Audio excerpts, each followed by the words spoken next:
ঔষধের ভ্যাট কমাতে সুপারিশ করা হচ্ছে বললেন স্বাস্থ্য উপদেষ্টা।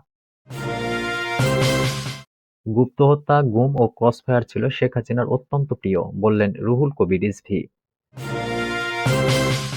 জানাবো ভ্যাট না বাড়িয়ে সরকারকে খরচ কমানোর পরামর্শ বিএনপির।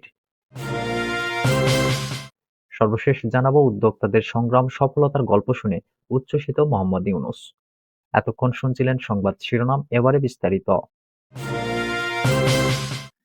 ঔষধের ভ্যাট কমাতে সুপারিশ করা হয়েছে বললেন স্বাস্থ্য উপদেষ্টা।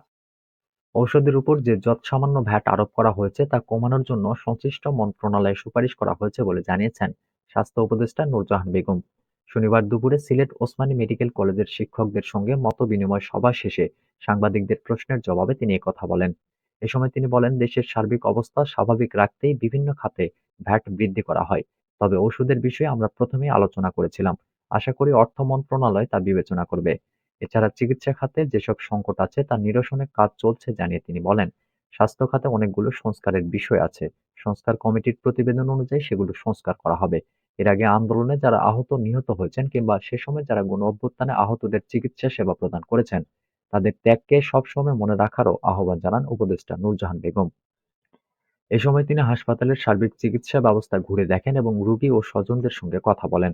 পরে তিনি চিকিৎসা ব্যবস্থাকে ভঙ্গুর উল্লেখ করে বিগত সময়ে নেওয়া নানা প্রকল্পের সমালোচনা করেন। গুপ্ত হত্যা, গুম ও ক্রসফায়ার ছিল শেখ হাসিনার অত্যন্ত প্রিয়, বললেন রিজভী। গুপ্ত হত্যা, গুম ও ক্রসফায়ার ছিল শেখ হাসিনার অত্যন্ত প্রিয় বলে মন্তব্য করেছেন বিএনপির সিনিয়র যুগ্ম মহাসচিব অ্যাডভোকেট রুহুল কবির রিজভী। শনিবার সকালে রাজধানীর দক্ষিণখানে এক শীতবস্ত্র বিতরণ অনুষ্ঠানে এসব কথা বলেন তিনি। শেখ হাসিনা শুধু তার গদিকে আঁকড়ে রাখার জন্য মানুষকে মানুষ মনে করেনি উল্লেখ করে রুহুল কবির রিজভী বলেন, হামলা মামলা ছাড়াও নির্বিচারে গুলি করতে দ্বিধা করেননি শেখ হাসিনা। শেখ হাসিনা মনে করত যে তার বিরুদ্ধে কথা বলবে সে পাপী। যারা গণতন্ত্রের পক্ষে কথা বলতে গেছে তাদের অনেককে হত্যা করে নদী-নালা, খাল-বিলে ফেলে দিয়েছে উল্লেখ করে তিনি বলেন, শেখ হাসিনার রক্তের মধ্যেই নিষ্ঠুরতা রয়েছে। শেখ মুজিব সব দল বন্ধ করেছিলেন, খবরের কাগজ পড়ার অধিকার বন্ধ করেছিলেন, পাঠ্য বই থেকে ইতিহাস মুছে দিয়েছিলেন। সাহিত্যিক ও ইতিহাসবিদদের দিয়ে মিথ্যা ইতিহাস লিখিয়েছে শেখ মুজিব উল্লেখ করে রিজভী বলেন, স্বাধীনতার ঘোষক জিয়াউর রহমান এটাকেও তিনি পাল্টে দিতে চেয়েছিলেন। রিজভী আরো বলেন, এদের টাকার প্রতি খুব লোভ। তিনি বাংলাদেশকে একটি লুটপাটের খনি মনে করেছিলেন, কিয়ামতের আগ পর্যন্ত যাতে তিনি শান্তিতে বসবাস করতে পারে। অনুষ্ঠানে ঢাকা মহানগর উত্তর বিএনপির যুগ্ম আহ্বায়ক এম কফিফুদ্দীন আহমেদের সৌজন্যে ২ শতাধিক অসহায় দুস্থ মানুষের মাঝে শীতবস্ত্র বিতরণ করা হয়। এ সময় স্থানীয় অন্যান্য নেতৃবৃন্দ উপস্থিত ছিলেন। ভ্যাট না বাড়িয়ে সরকারকে খরচ কমানোর পরামর্শ বিএনপির। সাধারণ জনগণের উপর কর ও ভ্যাট আরোপের সিদ্ধান্ত অবিলম্বে প্রত্যাহার করতে অন্তর্বর্তী সরকারকে আহ্বান জানিয়েছে বিএনপি। শনিবার গুলশানে বিএনপি চেয়ারপারসনের রাজনৈতিক কার্যালয়ে অন্তর্বর্তীকালীন সরকার কর্তৃক আরোপিত কর ও ভ্যাট জনগণের ভোগান্তি আরো বৃদ্ধি করবে শীর্ষক সংবাদ সম্মেলনে দলের মহাসচিব মির্জা ফখরুল ইসলাম আলমগীর এই আহ্বান জানান।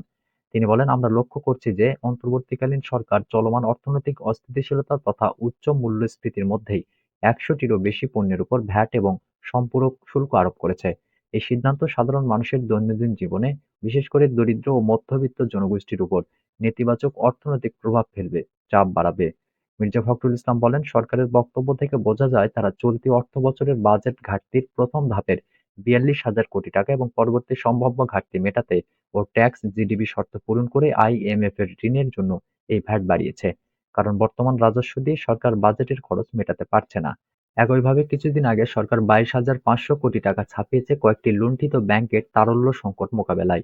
সংবাদ সম্মেলনে আরও উপস্থিত ছিলেন বিএনপির স্থায়ী কমিটির সদস্য আমির খসরু মাহমুদ চৌধুরী, চেয়ারপারসনের উপদেষ্টা পরিষদের সদস্য ইসমাইল জাবিউল্লাহ প্রমুখ। উদ্যোক্তাদের সংগ্রাম সফলতার গল্প শুনে উচ্ছ্বসিত মোহাম্মদ ইউনূস। নবীন উদ্যোক্তাদের সঙ্গে বৈঠক করেছেন প্রধান উপদেষ্টা প্রফেসর মোহাম্মদ ইউনূস।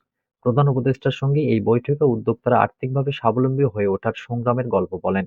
তারা প্রধান উপদেষ্টার কাছে বিভিন্ন বিষয়ে পরামর্শ চান। রাষ্ট্রীয় অতিথি ভবন যমুনায় এই বৈঠক অনুষ্ঠিত হয়েছে। এতে ১৫ জন নারী ও পুরুষ উদ্যোক্তা অংশ নেন। সামাজিক ব্যবসা প্রসারে ২০১০ সালে গঠিত গ্রামীণ টেলিকম ট্রাস্ট থেকে পাওয়া বিনিয়োগ কিভাবে উদ্যোক্তাদের শূন্য থেকে আর্থিক স্বাবলম্বী হয়ে উঠতে সহযোগিতা করেছে সেসবের বর্ণনা দেন উদ্যোক্তারা। এজন্য প্রফেসর মোহাম্মদ ইউনূসকে বিশেষভাবে ধন্যবাদ জানান তারা। বৈঠকে অংশ নেওয়া উদ্যোক্তাদের অধিকাংশই গ্রামীণ টেলিকম ট্রাস্ট ও গ্রামীণ ট্রাস্ট থেকে বিনিয়োগ নিয়ে ব্যবসা করছেন। কেউ ষষ্ঠ ও পঞ্চম বারের মতো বিনিয়োগ পেয়েছেন। উদ্যোক্তাদের সংগ্রামের গল্প শুনে উচ্ছ্বসিত হয়েছেন প্রধান উপদেষ্টা প্রফেসর মোহাম্মদ ইউনূস। তিনি তাদের কাছে উদ্যোক্তাদের জন্য আরও কি পদক্ষেপ নেওয়া যেতে পারে তা জানতে চান। প্রধান উপদেষ্টা বলেন, আপনাদের জীবনের গল্পগুলো ভীষণ অনুপ্রেরণাদায়ক। আপনাদের সঙ্গে দেখা করতে পেরে আমি খুব খুশি হলাম। আপনারা অনেক ভালো কথা বলেছেন, সুনাম করেছেন। আমাদের পরামর্শও দিন। আরও কি হলে উদ্যোক্তাদের জন্য ভালো হয় তা আমাদের বলুন। বৈঠকে উদ্যোক্তারা গ্রামীণ টেলিকম ট্রাস্ট ও গ্রামীণ ট্রাস্টের সামাজিক ব্যবসা প্রসারে নবীন উদ্যোক্তাদের জন্য গৃহীত কর্মসূচির প্রচার প্রচারণা বাড়ানোর পরামর্শ দেন। তারা বলেন, বেশিরভাগ লোকই এই উদ্যোগগুলো সম্পর্কে জানে না। প্রচার প্রচারণা বাড়ালে অনেক দরিদ্র লোক উপকৃত হবেন। উদ্যোক্তাদের বিনিয়োগের পাশাপাশি উপযুক্ত প্রশিক্ষণের ব্যবস্থা করে দেওয়ার জন্য প্রধান উপদেষ্টার প্রতি তারা আহ্বান জানান। উদ্যোক্তারা বলেন, দক্ষতার অভাবে অনেকেই তাদের ব্যবসা বড় করতে পারেন না। যদি উপযুক্ত কর্মশালার আয়োজন করা হয় তাহলে জেলায় আরো দক্ষ ও সফল উদ্যোক্তা গড়ে উঠবে। প্রধান উপদেষ্টা বলেন, আপনাদের আলোচনা ও পরামর্শ থেকে আজ অনেক কিছু জানতে পারলাম। আমরা দারিদ্র্যমুক্ত বাংলাদেশ গড়তে চাই। নবীন উদ্যোক্তারা যেন বিনিয়োগ নিয়ে বিপদে না পড়েন, নিরাপদে যেন কাজ করতে পারেন, সেটা নিশ্চিত করতে চাই। আজকের আলোচনা থেকে ভবিষ্যৎ পথ চলা কেমন হতে পারে সেসব আইডিয়া পেলাম। আপনারা আমাদের সঙ্গে যোগাযোগ রাখবেন।